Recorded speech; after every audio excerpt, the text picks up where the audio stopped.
আসসালামু আলাইকুম এভরিওয়ান। শুরু করছি আজ দেখা গল্প, পর্ব সংখ্যা 10, শেষাংশ। লেখিকা সাবিলা সাবি। ভেনাস, শুক্র গ্রহ। ভেনাস সৌরজগতের দ্বিতীয় গ্রহ আর এটি সূর্য থেকে দূরত্বের দিক থেকে দ্বিতীয়। এটি পৃথিবীর সব থেকে কাছের প্রতিবেশী গ্রহ।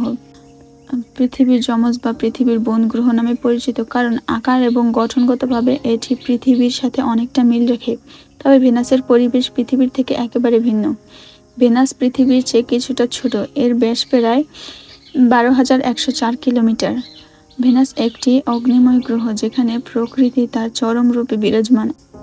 আকাশে চিরকালীন ঘন মেঘের আস্তরণ, যা পৃষ্ঠ থেকে সূর্যালোককে রুদ্ধ করে রাখে। বায়ুমণ্ডল এক বিষাক্ত কারাগার। কার্বন ডাই অক্সাইডে ভরা এই বায়ুতে এক ফোঁটা নিঃশ্বাস নেওয়ার উপায় নেই। সালফিউরিক অ্যাসিডের মেঘ ঢেকে রাখে আকাশের সবুজ হলদে রং।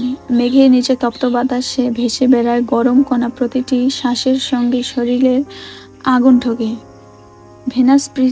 ভেনাসের পৃষ্ঠ এমন গরম যে পাথরও এখানে গলে বাষ্প হয়ে যায়। তাপমাত্রা প্রায় 465 ডিগ্রি সেলসিয়াস, যা পৃথিবীর কোনো জায়গা কল্পনাতীত। এর উপরে দিন রাতের কোনো ভেদাভেদ নাই। একবার সূর্য ওঠে তো আবার নামতে কয়েক মাস লেগে যায়। এই দীর্ঘদিনের শেষে রাতের আসা এক আমোঘ কালাছায়া। কিন্তু এখানে রাত মানে কোনো শান্তি নয়, কারণ পৃষ্ঠে তেমন ঠান্ডা পড়ে। হ্যাঁ, ভেনাস এমন বিপদ সংকুল পরিবেশ শুধুমাত্র ড্রাগনের মতো শক্তিশালী আর অসাধারণ প্রজাতি টিকে থাকতে পারে। ড্রাগনের শরীরের গঠন, তাদের প্রতিরোধ ক্ষমতা আর আগুনের সঙ্গে সংশ্লিষ্ট ক্ষমতা এই চরম পরিবেশে টিকে থাকার জন্য পারফেক্ট। তারা আগুনের উত্তাপ আর বিষাক্ত বায়ুমণ্ডলকে সহ্য করতে পারে, কারণ তাদের নিজস্ব শারীরিক রক্ষা কবচ রয়েছে, যা তাদের অত্যন্ত প্রতিকূল পরিবেশের সুরক্ষা প্রদান করে। তবে কৃত্রিম উপায়ে এখানে চাঁদের ব্যবস্থা করা হয়েছে এবং দিন থেকে রাত হয় কৃত্রিম উপায়ে। সেই কারণে ভেনাস ড্রাগনেদের জন্য একটি স্বাভাবিক বাসস্থান, যেখানে তারা স্বাধীনভাবে উড়ে বেড়ায় এবং নিজেদের রাজত্ব স্থাপন করে। এলড্রা রাজ্য, যা ভেনাসের গাঢ় সবুজ প্রকৃতি আর উজ্জ্বল নক্ষত্রময়ের আড়ালে অবস্থান করে, একটি রহস্যময় এবং শক্তিশালী রাজ্য। রাজ্যের আকাশে উড়ে বেড়ায় বিশাল ড্রাগন, তাদের সোনালী রঙের পাখা ঝলমল করে। এই রাজ্যটির সৌন্দর্য ও গৌরব ভেঙে যেতে পারে, কিন্তু এর হৃদয়ে বাস করে এক গোপন অন্ধকার। এলড্রা রাজ্যটি প্রাচীন এক ড্রাগন রাজার দ্বারা প্রতিষ্ঠিত ছিল, যিনি তার প্রজাদের নিরাপত্তা ও সুখ নিশ্চিত করার জন্য যুদ্ধ করে গেছেন। কিংডমের উন্মুক্ত প্রান্তর, মণিরঙের ফুল আর ঝর্ণা সুরেলা সঙ্গীতের মধ্যে লুকিয়ে আছে হাজার হাজার বছরের ইতিহাস। এখানে প্রতিটি পাথরে এক একটি গল্প, প্রতিটি বাতাসে ছড়িয়েছে ঐতিহ্যের গন্ধ। রাজ্যের কেন্দ্রে দাঁড়িয়ে আছে রাজপ্রাসাদ, যেখানে প্রিন্স জ্যাসপার তার শাসন ক্ষমতা প্রতিষ্ঠা করার জন্য কঠোর পরিশ্রম করেছেন। তবে সম্প্রতি এলড্রা রাজ্যে নতুন এক বিপদ দেখা দিয়েছে, অজানা বিপদ। ড্রাগনের মধ্যে এক অস্থিরতা সৃষ্টি হয়েছে। এই অশান্তির কারণ রাজ্যের শান্তি আর সমৃদ্ধির জন্য মারাত্মক হুমকি। জ্যাসপার, যে ড্রাগনদের মধ্যে ভিন্নতার রূপ নিয়ে এসেছে, এই অশান্ত প্রশমিত করার জন্য সংকল্পবদ্ধ। ভেনাসের এলড্রা রাজ্যের প্রাসাদের সিংহাসনে অবস্থিত ছিলেন রাজা জেনেথ ড্রাকনিস, যার দৃষ্টিতে ছিল গভীর চিন্তার ছাপ। বিশাল সিংহাসনটি ধনুক আকৃতির আর নান্দনিক ডিজাইনের তৈরি। সেখান থেকে দূরের শাখার সূর্যরশ্মি প্রবাহিত হচ্ছিল। এই প্রাসাদের প্রতিটি কোণে ছিল জাদুকরী ফুলের ঝর্ণা, যা ভেনাসের অদ্ভুত সৌন্দর্যকে আরো উজ্জ্বল করে তুলেছিল। রাজা জেনোথের দুটি পুত্র, জ্যাসপার অরিজিন আর এথিরিয়ান ফায়ারলক, এই মুহূর্তে তার চিন্তার কেন্দ্রস্থল ছিল। জ্যাসপার এলড্রা রাজ্যের একমাত্র প্রিন্স, ভবিষ্যতের সম্ভাবনাময় রাজা হিসেবে যে সমস্ত দায়িত্বের ভার গ্রহণ করতে যাচ্ছিল, সে চিন্তায় রাজা জেনোথের মনে কিছুটা উদ্বেগ ছিল। তবে অদ্ভুতভাবে জ্যাসপার সম্পর্কে তার একটি বিশেষ দুশ্চিন্তা ছিল।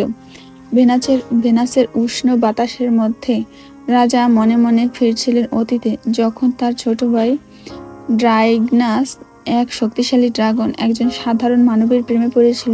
সেই প্রেমের পরিণতি ছিল বিধ্বংসী। এই কারণে জন্মের পর থেকে জ্যাসপারের মনের গভীরে ভালোবাসার অনুভূতি সম্পূর্ণ মুছে দিয়েছিলেন রাজা। তিনি চাইতেন তার পুত্র যেন কোনো মানুষের প্রেমে না পড়ে, যেন তার অন্তরের গভীরতায় কেবল শক্তি আর দায়িত্বের ভার থাকে। ভেনাসের এলড্রা রাজ্যের রাজপ্রাসাদের অন্তরালে রাজা জেনোথ ড্রাকনিস একটি গোপন গবেষণাগার প্রবেশ করেছিলেন। যেখানে জ্যাসপারের ব্রেন সফটওয়্যার উন্নত প্রযুক্তির দ্বারা নির্মিত হয়েছিল, যা তার পুত্রের অনুভূতিগুলোকে নিয়ন্ত্রণ করতে সক্ষম ছিল। রাজা জানতেন সাধারণ মানুষের প্রতি ভালোবাসা তার পুত্রের জন্য বিপজ্জনক, তাই তিনি নির্মমভাবে সিদ্ধান্ত নিলেন যাতে জ্যাসপারের হৃদয়ে কখনো কোনো মানবের জন্য প্রেমের অনুভূতি জাগ্রত না হয়। রাজা প্রযুক্তির এক অনন্য সুবিধা গ্রহণ করে একটি বিশেষ কৌশল ব্যবহার করে ভালোবাসার লাভ ফাংশন ডিলিট করে দেন। সেই সফটওয়্যার যা জ্যাসপারের মনের গভীরে ভালোবাসার অনুভূতিকে সংরক্ষণ করছিল তা সম্পূর্ণভাবে নিষ্ক্রিয় করে দিলেন। এর ফলে জ্যাসপারের মনের চেতনায় চিরকালীন শূন্যতা সৃষ্টি হলো। তার হৃদয়ে প্রেমের আলো নিভে গেল। এক নিঃসঙ্গ রাতের অন্ধকারে এক টুকরো তারাও হারিয়ে গেল। রাজা জানতেন এই সিদ্ধান্ত নিলে হয়তো তার পুত্রের জীবনে কোনো সাধারণ মানবের আগমন ঘটবে না, কিন্তু তার হৃদয়ে কোনো আবেগের স্পর্শও থাকবে না। জেনথ বুঝলেন একজন রাজা হিসেবে তার পুত্রের ভবিষ্যৎ সুরক্ষা রাখতে হলে কখনো কখনো কঠিন সিদ্ধান্ত নিতে হয়। রাজ্যের শাসন করার জন্য জ্যাসপারকে একজন শক্তিশালী ও অবিচল প্রিন্স হিসেবে গড়ে তুলতে হবে। এ কারণেই তিনি রাজ্যের শান্তি আর নিরাপত্তার জন্য এই অমানবিক পদক্ষেপ গ্রহণ করতে বাধ্য হলেন। এখন জ্যাসপার এলডর রাজ্যের ভবিষ্যৎ শাসক হিসেবে যে পথ চলার দিকে এগোচ্ছিল তার মধ্যে কোনো মানবিক অনুভূতির অন্তর্ভুক্তি ছিল না। রাজা জানতেন এই সিদ্ধান্ত তাকে ভেঙে ফেলবে, কিন্তু সামগ্রিক স্বার্থের জন্য যা প্রয়োজন তাই করতে হবে। রাজা জেনথের হৃদয়ে কেবলমাত্র একটি ভাবনাই ছিল, এখনই সময় আমাদের রাজ্যকে বিপদের হাত থেকে রক্ষা করার। ফ্লোরাস রাজ্য। এলডর রাজ্যের কাহিনী যখন গভীর অন্ধকারে মগ্ন, তখন ফ্লোরাস রাজ্যের রাজকুমারী এলিসা যে এতক্ষণ বক্তব্য রাখছিল তার মুখায়বে উত্তেজনা আর হতাশার রেখা স্পষ্ট। বাবা, তোমরা আমার সাথে এমন কেন করলে? তার কণ্ঠে সজোর ক্ষোভ ছিল। আমার প্রিন্স পৃথিবীতে গিয়েছে আর আমি এটা জানলাম অন্যজনের কাছ থেকে। এ কি অসঙ্গতি, কি বেদনাদায়ক! আমি এই মুহূর্তে পৃথিবীতে যাব। তার কথায় ঝরছে বিরক্তি, কিন্তু ভিতরে চলছিল এক অদৃশ্য যুদ্ধ। রাজা জারেনের মুখায়বে অসন্তোষের ছাপ ফুটে উঠল। তিনি বললেন, অ্যালিসা, তুমি জানো আমাদের রাজ্যের নিরাপত্তা কতটা গুরুত্বপূর্ণ। তোমার প্রিয়জনের কাজগুলোতে তোমার মধ্যে কোনো ধরনের অনুভূতি জাগার আগেই আমরা তাকে দূরে রাখতে চেয়েছিলাম। আমাদের জাতি বিপদের সম্মুখীন। অ্যালিসা দৃষ্টিতে আরেকবার সংকল্পবদ্ধ হয়ে বলল, আমি আমার প্রিন্সকে দেখতে চাই। তোমরা যদি আমাকে আটকাও আমি তখনও যাব। আমার প্রিন্স একা একা কেন বিপদের সম্মুখীন হবে? ফ্লোরাস রাজ্যের আলো, যেখানে সে রাজকুমারী, কিন্তু তার মন ও হৃদয়ে ড্রাগনের সেই প্রাচীন মানসিকতার অঙ্গীকার রয়েছে। এলডর রাজ্যের বিয়ের প্রথা অত্যন্ত অভিনব ও আধুনিক। রাজ্যের অভিজাতরা নিজেদের পছন্দের সঙ্গে নির্বাচন করার জন্য একটি বিশেষ সফটওয়্যার ব্যবহার করে, যা যান্ত্রিক মেলবন্ধনের ভিত্তিতে কাজ করে। এই সফটওয়্যারের নাম কানেক্ট অ্যান্ড হারমোনি। অ্যালিসা আর জ্যাসপারের সম্পর্কের ক্ষেত্রে এই সফটওয়্যারটি একটি গুরুত্বপূর্ণ ভূমিকা পালন করেছে। তারা যখন নিজেদের সংযোগের জন্য আবেদন করেছিল, তখন সফটওয়্যারটি তাদের দুটি হৃদয়ের মধ্যে মিলন ঘটানোর জন্য নিরীক্ষণ শুরু করে। যখন পরীক্ষা শেষ হয় তখন ফলাফল আসে একদম উজ্জ্বল।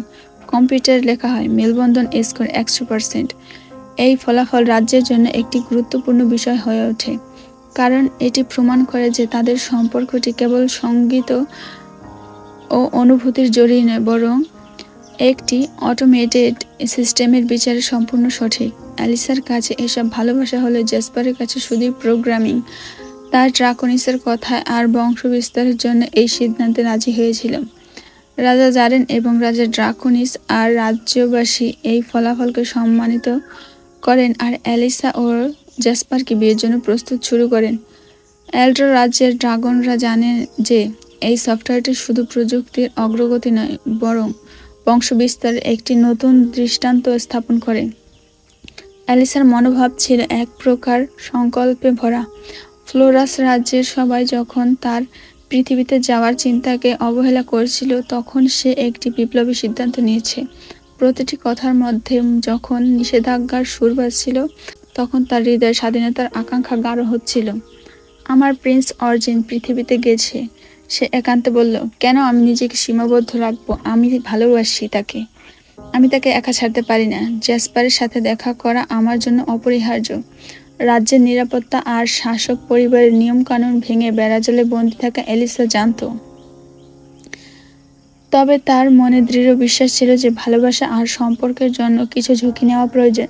তাই অ্যালিসা সিদ্ধান্ত নেয় সবাইকে উপেক্ষা করে কিছুদিন পরেই পৃথিবীতে যাবে জ্যাসপারের কাছে।